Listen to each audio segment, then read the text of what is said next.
धन्यवाद आठवले साहेब.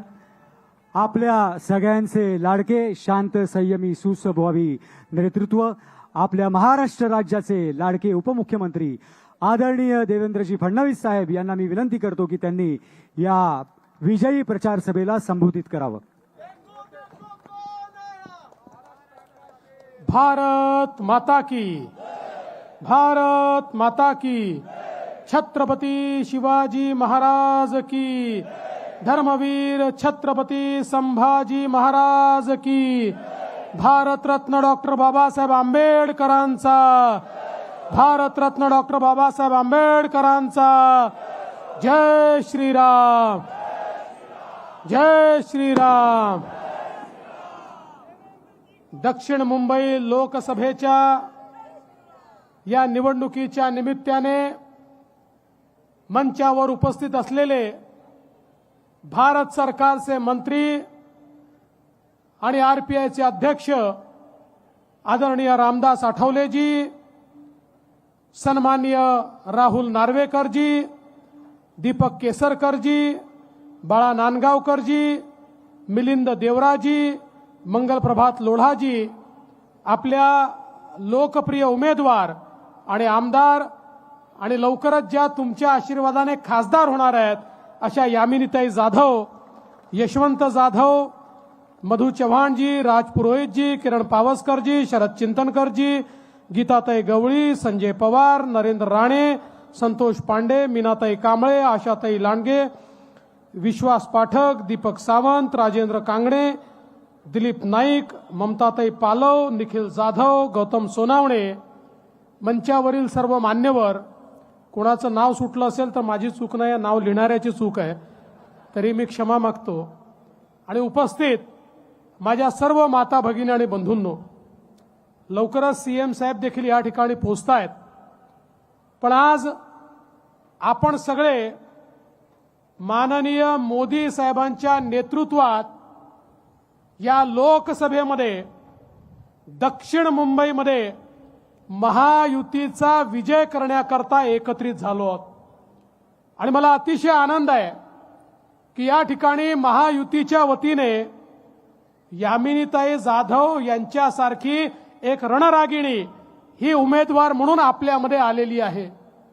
मी गेले 5 वर्ष यामिनीताईंना विधानसभेमध्ये बघतो. प्रचंड वक्तृत्व आणि नेतृत्व या दोन्ही गोष्टी त्यांच्याकडे आहेत. विषयाची जाण आहे, समज आहे आणि संघर्ष करण्याची भूमिका आहे. त्यामुळे या ठिकाणी त्यांनी आमदार म्हणून तर उत्तम काम केलंच, पण तुमच्या आशीर्वादानं खासदार म्हणून जातील तर 10 वर्षानंतर या दक्षिण मुंबईला बोलणारा, दिसणारा, वागणारा, तुमच्यामध्ये येणारा खासदार हा निश्चितपणे प्राप्त होईल, हा विश्वास मला या ठिकाणी आहे. बंधू भगिनींनो, ही साधी निवडणूक नाहीये. महानगरपालिकेची, विधानसभेची निवडणूक नाहीये. देशाच्या लोकसभेची निवडणूक आहे. देशाचा नेता निवडायचा आहे. या देशाला जो सुरक्षित ठेवू शकेल, या देशाला जो समृद्धीकडे नेऊ शकेल, सामान्य माणसाच्या आशा, आकांक्षा आणि अपेक्षा जो पूर्ण करू शकेल असा नेता आपल्याला निवडायचा आहे. आज देशामध्ये लोकसभेच्या निवडणुकीमध्ये महाभारतासारखी परिस्थिती आपल्याला पाहायला मिळते आहे. एकीकडे पांडवाचं सैन्य आहे, एकीकडे कौरवांचं सैन्य आहे. इकडेही राजे आहेत, तिकडेही राजे आहेत, इकडेही सेनापती आहेत, तिकडेही सेनापती आहेत. पण बंधू भगिनींनो, परिस्थिती काय आहे?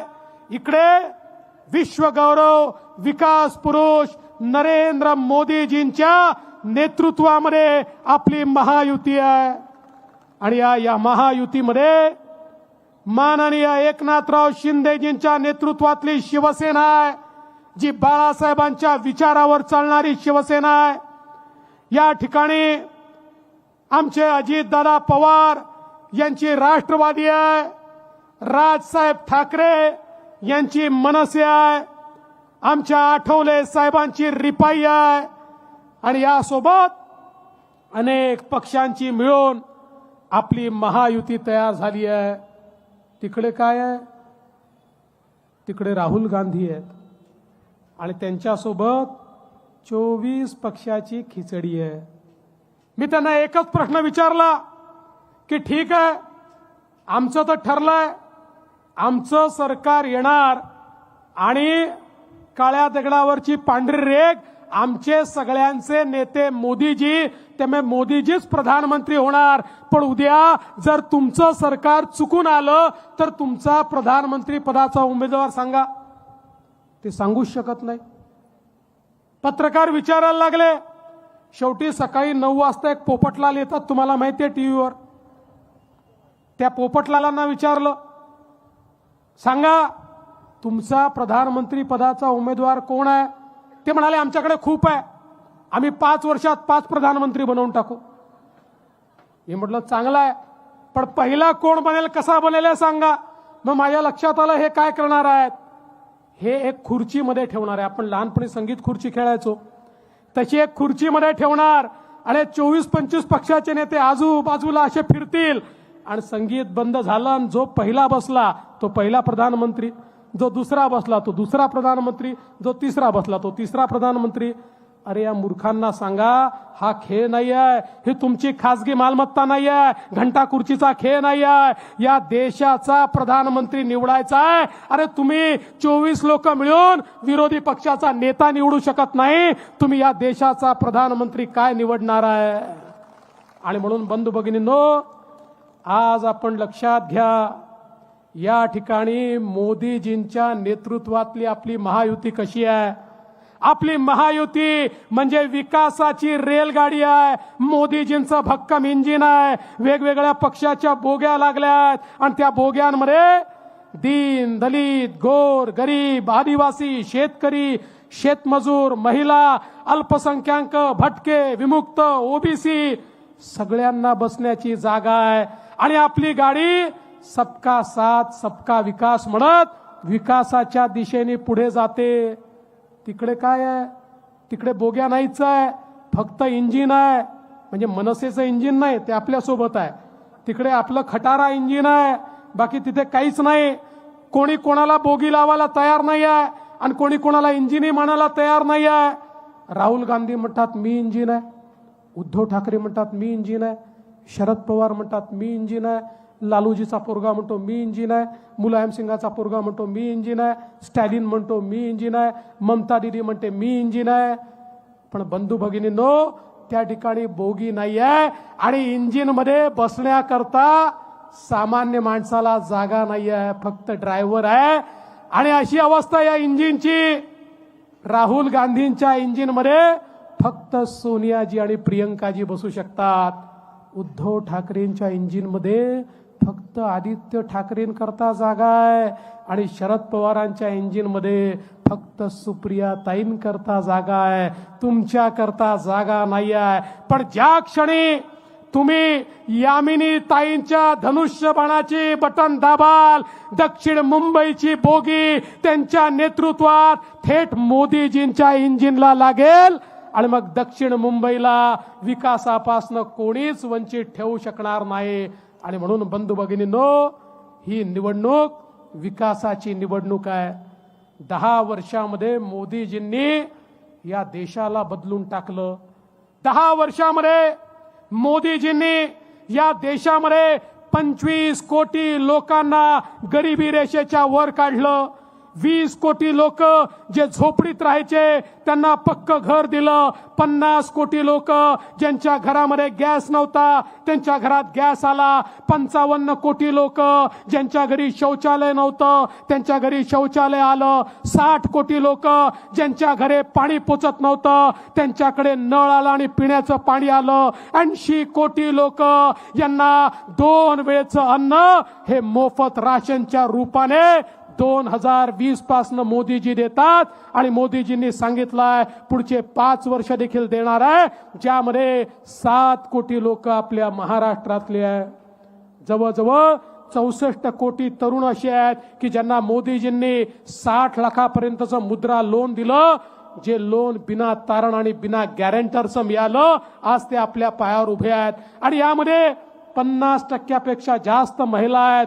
80 लाख बचत गट तयार करून 8 लाख कोटी रुपये मोदीजींनी त्याला दिले आणि त्या माध्यमातनं 10 कोटी महिलांना आपल्या पायावर उभं करण्याचं काम मोदीजींनी केलं. स्टँडअप सारखी योजना आणली आणि सगळ्या बँकांना सांगितलं तुमच्या प्रत्येक ब्रँच मधनं तुम्हाला दलित उद्योजकांना लोन द्यावंच लागेल, नाहीतर तुमचा लायसन्स मी रद्द करीन. आज देशभरामध्ये लाखो दलित उद्योजक हे मोदीजींनी तयार केले. 24,000 कोटी रुपयाची योजना आज या ठिकाणी मोदीजींनी आमच्या आदिवासी बांधवांकरता आणली, आमच्या मच्छीमार समाजाकरता, कोळी समाजाकरता नीलक्रांती सारखी योजना आणली आणि त्यांच्याही जीवनामध्ये परिवर्तन करण्याचं काम मोदीजींनी केलं. आमचे 12 बलुतेदार, आमचे पारंपरिक व्यावसायिक यांच्या जीवनामध्ये परिवर्तन करण्याकरता 14,000 कोटी रुपयाची योजना मोदीजींनी आणली आणि विश्वकर्मा योजनेच्या अंतर्गत आमचे लोहार, सुतार, सोनार, शिंपी त्या ठिकाणी वेगवेगळा पारंपरिक व्यवसाय करणारे आमचे न्हावी किंवा आमचे मूर्तिकार या सगळ्या लोकांना या विश्वकर्मा योजनेच्या माध्यमातून त्यांच्या व्यवसायात आधुनिकता आणता आली पाहिजे. त्यांना त्या ठिकाणी नवीन प्रशिक्षण घेता आलं पाहिजे. त्यांचा बिझनेस लोकल नाही तर ग्लोबल झाला पाहिजे. अशा प्रकारची योजना मोदीजींनी आणली. या देशातल्या वंचितांचा विचार जर कोणी करत असेल तर त्या व्यक्तीचं नाव नरेंद्र मोदीजी आहे. आज तुम्ही पाहू शकता या ठिकाणी 2014 नंतर बदललेलं मुंबई आपण पाहतोय.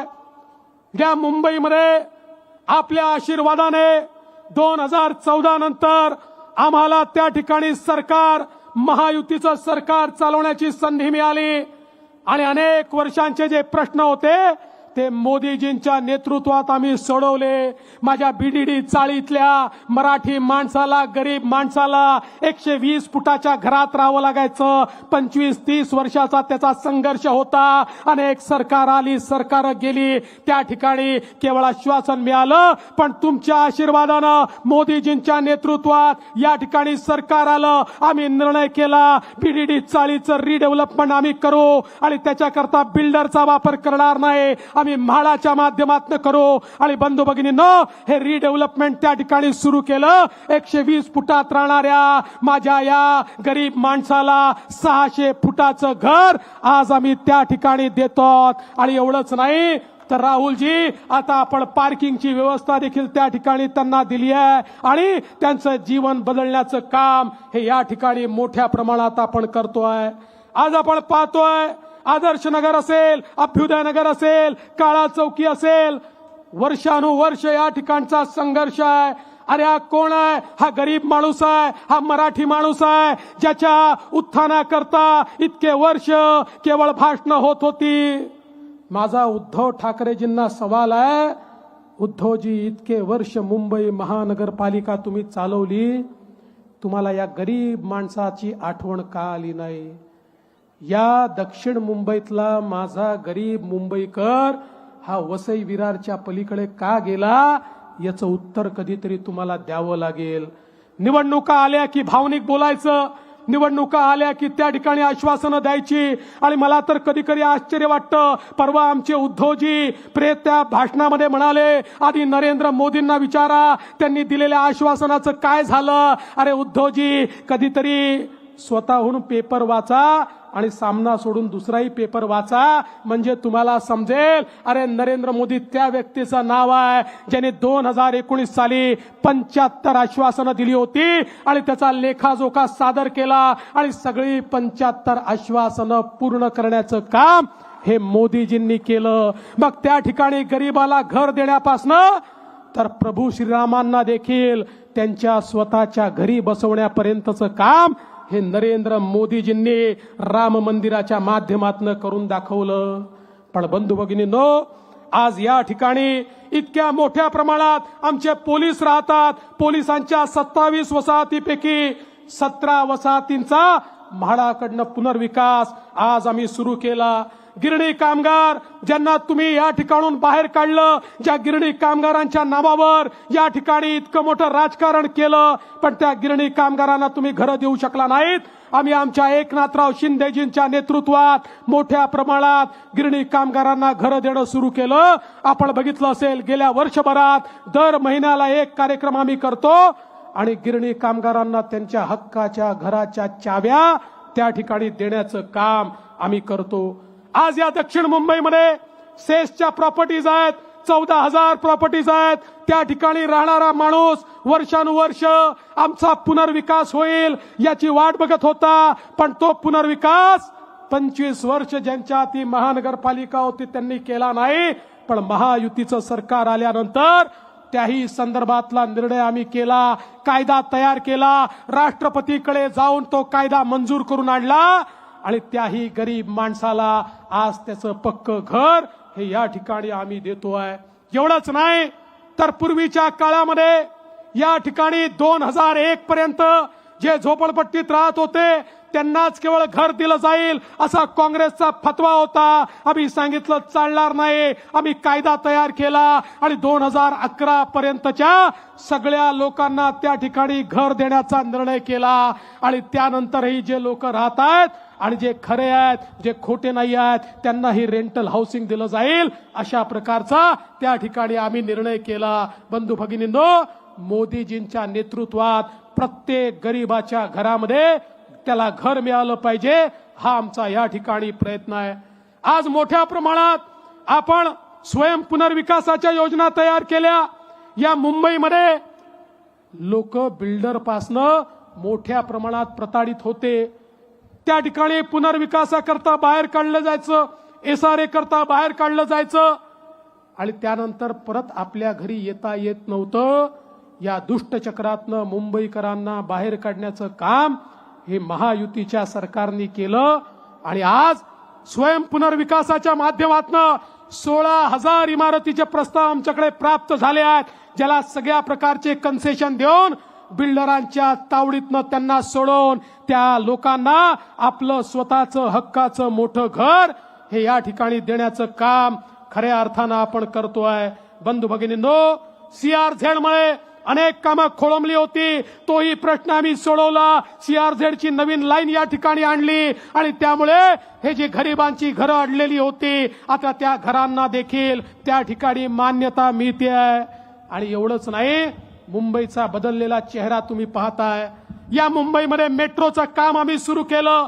आज आपण पाहू शकतो इतक्या मोठ्या प्रमाणात मेट्रोचं काम चाललंय. अंडरग्राऊंड मेट्रो देखील या ठिकाणी तयार होते आहे आणि त्या माध्यमातून मुंबईकरांना धक्के खावे लागणार नाही अशी व्यवस्था आपण केली.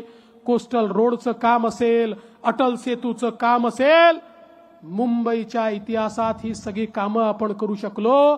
माझा सवाल उद्धवजींना आहे, उद्धवजी तुम्ही तुमच्या जीवनामध्ये किंवा या राजकीय आयुष्यामध्ये मुंबई करता केलेलं एक आयकॉनिक काम दाखवा. 2.5 वर्ष तुम्ही मुख्यमंत्री होतात. त्या 2.5 वर्षामध्ये माझा परिवार माझी जबाबदारी, माझं कुटुंब माझी जबाबदारी, इतरांचं कुटुंब मोदींची जबाबदारी अशा प्रकारेच तुम्ही वागलात. सामान्य मुंबईकराला तुम्ही काहीच दिलं नाही. आज मला आनंद आहे, मुंबईचं चित्र बदलतंय आणि हे चित्र बदलत असताना ज्या प्रकारे मोदीजी आमच्या पाठीशी उभे राहिले त्यामुळे आज बदलणारी मुंबई आपल्याला पाहायला मिळते आहे. धारावीचं जे स्वप्न इतके वर्ष या ठिकाणी सामान्य धारावीकर पाहत होता ते स्वप्न आज पूर्ण होत आहे आणि त्या धारावीकरांना त्याच ठिकाणी जिथे ते राहतात त्यांचं घर मिळत आहे, पक्क घर मिळत आहे, सर्व सोयींनी युक्त घर मिळत आहे. आज आमच्या कोळीवाड्यांना त्या ठिकाणी त्याचं डिमार्केशन नव्हतं. आमच्या कोळीवाड्यामध्ये आमचा मूळ मुंबईकर राहतो, ज्याच्यामुळे ही मुंबई या ठिकाणी नावारूपाला आली. त्यांच्याकरता त्या ठिकाणी कुठलंही डिमार्केशन नव्हतं. कोळीवाड्याचं डिमार्केशन आम्ही केलं आणि कोळीवाड्यांना नवीन DCR तयार करून कुठल्याही परिस्थितीत या मूळ नागरिकाला विस्थापित होऊ देणार नाही, हा निर्णय आम्ही केला. आणि मी तर आमच्या दीपक केसरकरांचं अभिनंदन करतो की दीपक केसरकरांनी या अनेक कोळीवाड्यांना त्या ठिकाणी पर्यटनाची संधी उपलब्ध करून दिली आणि त्या माध्यमातनं आमची जी संस्कृती आहे ती संस्कृती सामान्य माणसापर्यंत पोहोचवण्याचं काम हे त्या ठिकाणी झालं. बंधू भगिनींनो, आज मोदीजींच्या नेतृत्वात हे जे सगळं काम या ठिकाणी होत आहे, आपण सगळे लोक पाहतोय ज्या प्रकारचं परिवर्तन आपल्याला या ठिकाणी पाहायला मिळत आहे. मी तुम्हाला विनंती करतो, आठवा तो काळ, कोविडचा काळ आठवा, ज्या काळामध्ये आपल्या नातेवाईकांना भेटण्याची चोरी होती. त्या ठिकाणी लोक घाबरलेले होते, प्रत्येकाच्या नजरेसमोर अंधकार होता, प्रत्येक व्यक्ती विचार करत होता माझ्या कुटुंबाचं काय होईल. या ठिकाणी जगामधले लोक म्हणायचे आता भारताला कोणी वाचवू शकत नाही. 140 कोटीचा भारत, किमान 40-50 कोटी लोक तरी या ठिकाणी मृत्युमुखी पडतील, अशा प्रकारे जगातले एक्सपर्ट सांगायचे. जगामध्ये केवळ 4 देशांनी कोविडची लस तयार केली होती. त्या देशांना वाटायचं भारत आमच्याकडे येईल आणि भीक मागेल, आम्हाला कोविडची लस द्या. पण आपल्या प्रधानमंत्र्यांना, मोदीजींना माहिती होतं यांच्याकडे जाऊन भीक मागितली तरी हे म्हणतील आधी आमच्या लोकांना लस देतो आणि मग उरल्या लसी तर तुम्हाला देतो. माझ्या भारताला मला जर वाचवायचं असेल तर याच भारतात लस तयार करावी लागेल. मोदीजींनी शास्त्रज्ञ एकत्रित केले. रॉ मटेरियल त्या ठिकाणी जगातनं आणायचं होतं. रॉ मटेरियल आपल्याकडे नव्हतं, जगाच्या अनेक देशांकडे होतं. मोदीजींनी त्यांना सांगितलं तुम्हाला ऑक्सिक्लोरोक्विन हवी आहे, ती आम्ही देतो, तुम्ही आम्हाला रॉ मटेरियल द्या. जगातनं मोदीजींनी रॉ मटेरियल आणलं, रिसोर्सेस दिले आणि आपल्या शास्त्रज्ञांना सांगितलं चिंता करू नका, आम्ही तुमच्या पाठीशी आहोत. आपल्याच देशामध्ये कोविडची लस तयार करा. बंधू भगिनींनो, संपूर्ण आंतरराष्ट्रीय समुदाय आपल्यावर प्रेशर करत होता. त्यांना वाटलं भारताने लस तयार केली तर भारताला आपल्याला गुलाम करता येणार नाही. त्यामुळे खऱ्या अर्थानं बंधू भगिनींनो या ठिकाणी अतिशय भयंकर अशा प्रकारची स्थिती होती. पण मोदीजींनी त्या ठिकाणी आपली लस तयार केली आणि जगामधला 5वा देश आपला भारत झाला की ज्या भारताने कोविडची लस तयार केली आणि 140 कोटी भारतीयांना 2 वेळा लस दिली. विचार करा, ही लस जर आपल्याला मिळाली नसती आज आपण इथे बसलो असतो का? बंधू भगिनींनो, नरेंद्र मोदीजी होते त्यामुळे ही लस तयार झाली. माझा तुम्हाला सवाल आहे, विचार करा, या देशामध्ये राहुल गांधी जर पंतप्रधान असते तर ही लस तयार होऊ शकली असती का? हे नेतृत्व दिसलं असतं का? अशा प्रकारचं दृढता आपल्याला पाहायला मिळाली असती का? पण आपणच वाचलो असं नाहीये. मी मॉरिशस नावाच्या देशात गेलो होतो. मॉरिशसमध्ये तिथल्या मराठी मंडळींनी छत्रपती शिवरायांच्या पुतळ्याचं उद्घाटन ठेवलं होतं. उद्घाटन केलं आणि मॉरिशसच्या राष्ट्रपतींना भेटायला गेलो. आफ्रिकन ओरिजिनचे राष्ट्रपती होते. ते मला म्हणाले, मिस्टर फडणवीस, तुम्ही मोदीजींना आमचे धन्यवाद कळवा. मी म्हटलं कशाबद्दल धन्यवाद? म्हणाले कोविडच्या काळामध्ये मोदीजींनी आम्हाला लस दिली नसती तर माझा मॉरिशस बेचिराग झाला असता. आज माझा मॉरिशस जिवंत आहे, तो नरेंद्र मोदींमुळे जिवंत आहे. बंधू भगिनींनो, असं म्हणणारे जगामध्ये 100 देश आहे. 100 देश जे आता असं म्हणतात की आमचा नेता नरेंद्र मोदी आहे. अरे ज्याला तुम्ही आणि आम्ही नेता बनवलं, आज तो केवळ भारताचा नेता राहिलेला नाही, एक वैश्विक नेतृत्व या ठिकाणी मोदीजींचं तयार झालाय. आणि बंधू भगिनींनो, आज आपण पाहू शकतो तो काळ देखील मी तुम्हाला आठवण करून देतो. ज्या काळामध्ये या भारतामध्ये, या मुंबईमध्ये आतंकवादी यायचे, रोज बॉम्बस्फोट करायचे, या ठिकाणी गोळीबार करायचे. मुंबईत बॉम्बस्फोट, पुण्यात बॉम्बस्फोट, काशीला बॉम्बस्फोट, हैदराबादला बॉम्बस्फोट, बंगलोरला बॉम्बस्फोट, सगळीकडे बॉम्बस्फोटाची मालिका व्हायची. काय करायचे आमचे प्रधानमंत्री? आमचे प्रधानमंत्री पाकिस्तानचा निषेध करायचे. मग पुन्हा बॉम्बस्फोट व्हायचा, मग तीव्र निषेध करायचे, मग पुन्हा बॉम्बस्फोट व्हायचा, मग अतितीव्र निषेध करायचे, मग पुन्हा बॉम्बस्फोट व्हायचा. बघा आमचे प्रधानमंत्री कागदपत्र घेऊन अमेरिकेकडे जायचे, त्यांना म्हणायचे बघा पुरावे आहेत, पाकिस्ताननी बॉम्बस्फोट केले आहेत, तुम्ही त्यांना रागवा. म्हणजे एखाद्या शाळेतल्या विद्यार्थ्याला दुसऱ्या विद्यार्थ्यांनी रागवल्यानंतर त्यांनी मास्तराकडे जाऊन सांगायचं की या ठिकाणी तुम्ही लागवा. बंधू भगिनींनो, 140 कोटीच्या देशाचे प्रधानमंत्री इतके लाचार होते की आम्ही मरत होतो, पण त्यांना हिम्मत नव्हती आमचा बदला घेण्याची. मोदीजी या ठिकाणी प्रधानमंत्री झाले. प्रधानमंत्री झाल्यानंतर उरी आणि पुलवामामध्ये आक्रीत करण्याचा प्रयत्न झाला. आमच्या जवानांना शहीद केलं. त्यांना माहिती नव्हतं हा जुना भारत नाही आहे, हा नवा भारत आहे, हा मोदीजींचा भारत आहे. मोदीजींनी पाकिस्तानमध्ये घुसून त्या ठिकाणी आतंकवाद्यांचा खात्मा केला. माझा तुम्हाला सवाल आहे, 2019 नंतर पाकिस्तानच्या बापाची तरी हिम्मत झाली का भारतामध्ये बॉम्बस्फोट करण्याची? अरे 370 कलम आम्ही हटवलं, हेच म्हणत होते पाकिस्तान खून की नदिया बहाएगा. अरे त्या पाकिस्तानला भिकेचा कटोरा घेऊन आज फिरावं लागतंय. आणि भारत जगातली 5वी सगळ्यात मोठी अर्थव्यवस्था झालाय आणि लवकरच भारत जगातली 3री सगळ्यात मोठी अर्थव्यवस्था होणार आहे.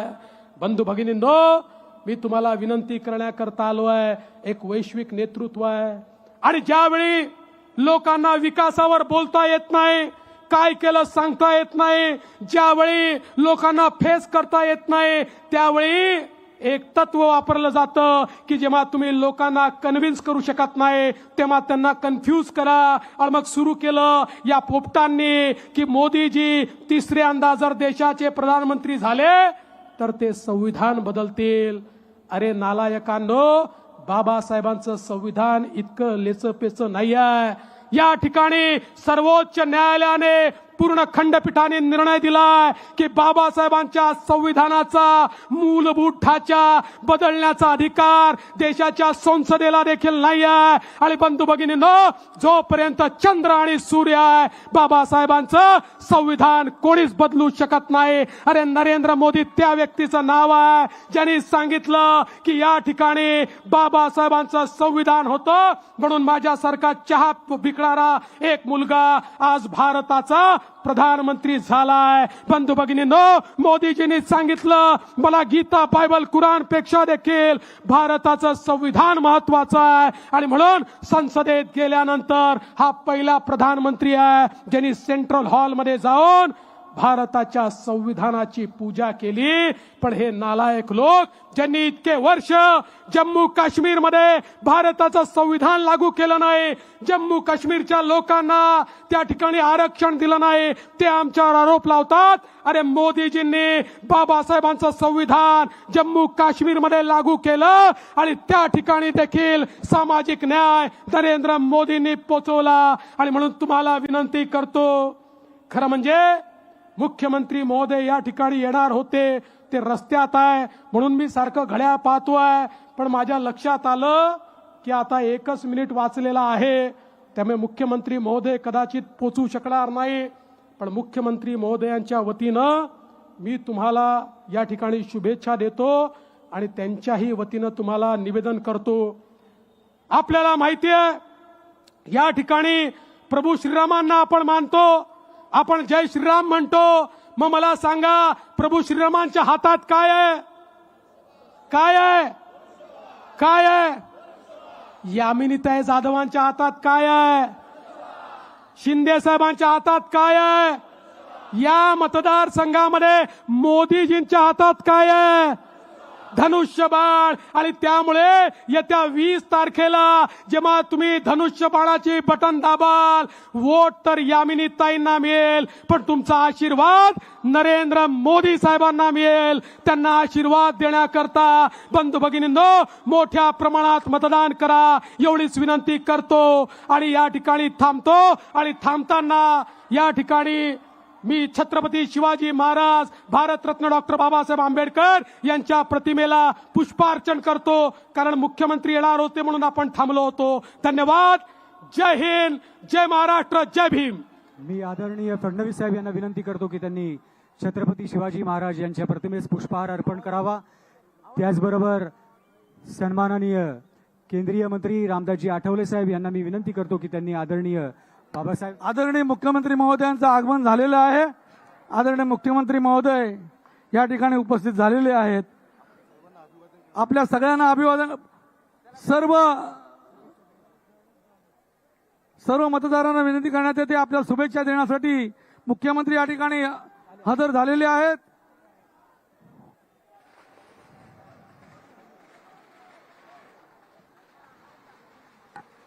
माननीय मुख्यमंत्री एकनाथजी शिंदे साहेब यांचं इकडे आगमन झालेलं आहे. मी त्यांना विनंती करतो की त्यांनी हिंदुत्व सम्राट शिवसेना प्रमुख बाळासाहेब ठाकरे यांच्या प्रतिमेस पुष्पहार अर्पण करावा.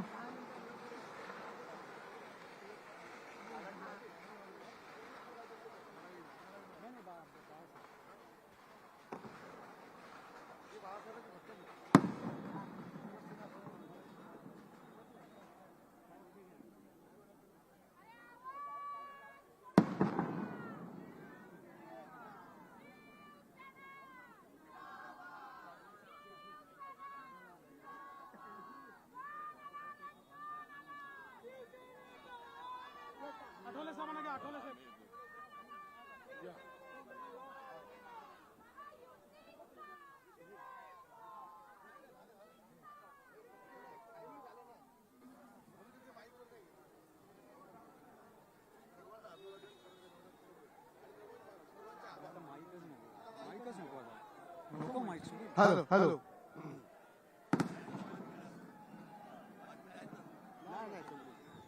सगळ्या उपस्थित